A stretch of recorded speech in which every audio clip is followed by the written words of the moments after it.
What was the first empire? The first empire is the Akkadian Empire in the Mesopotamian region.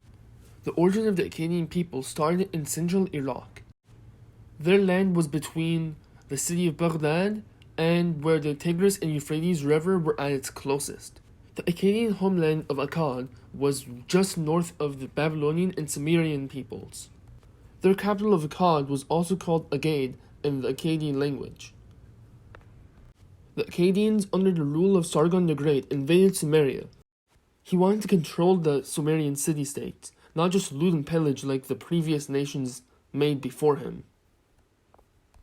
This act of conquering a different people was the reason why historians now classify the Akkadian nation as the first empire. However, when Sargon defeated the Sumerians, he sought to control other lands beyond his domain. He first attacked the Elamites and Amorites to the south of him.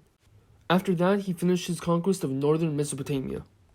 Records show that Sargon's empire reached to the UAE, Cyprus, Grecian Crete, and Anatolia.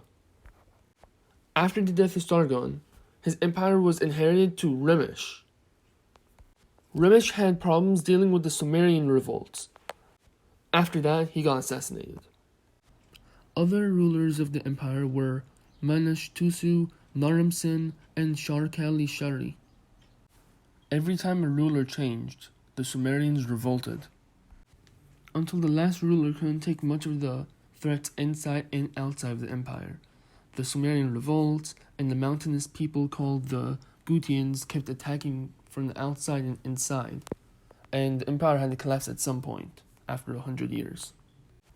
After the collapse of the First Empire, Mesopotamian city-states wanted to follow the Akkadian Empire's footsteps by creating new empires. Two of the most prominent empires were the Babylonian and the Syrian empires. The legacy of the Akkadian Empire is that they were the first people to successfully control a culturally different people and unify Mesopotamia with a common language that lasted centuries, the Akkadian language.